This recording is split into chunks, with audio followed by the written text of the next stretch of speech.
ఏదో తప్పనిసరిగా మీకు ఈ చిత్ర విశ్లేషణ విశేషాలు చెప్పేందుకు మాత్రమే చూడాల్సి వస్తుందేమో అని కొంచెం అనిపిస్తుంది. కానీ గొప్ప కళాకారులైన కమల్, మణిరత్నంలను తక్కువ అంచనా వేయకూడదు. చూద్దాం ఇది మంచి చిత్రం అవుతుందా లేదా అని. ఇలా అసలు తగ్ లైఫ్ కి ఎలాంటి హైప్ లేదని పథకం ప్రకారం కన్నడ గురించి అలా భాషాంకారంతో చెప్పారేమో అని అనిపిస్తుంది కూడా. అంటే అసలు తగ్ లైఫ్ గురించి పట్టించుకొని నా దృష్టికి కూడా అది వచ్చింది కదా.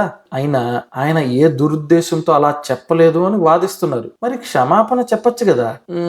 తను చెప్పిన దానికి ఎలాంటి ఆధారం లేకపోయినా నేను చెప్పను అని అహంభావంతో కూర్చొని ఉన్నారు. అక్కడ కన్నడ వారేమో ఈ చిత్రంని బహిష్కరణ అని బహిష్కరిస్తున్నారు. ఇప్పుడు అరంవాలు మా మహానటుడికి అన్యాయం జరుగుతుందని ఆయన మీద జాలి కలిగి ఇంతకు ముందులాగా విశ్వరూపం సుమారైన చిత్రమైన ఘన విజయాన్ని ఇచ్చారప్పుడు. ఇండియన్ టు ఘోర పరాభవం తర్వాత తన చిత్రానికి హైప్ తెచ్చుకునేలా మంచి పన్నాగమే పన్నారని అనుకోవచ్చా? మీరేమనుకుంటున్నారు?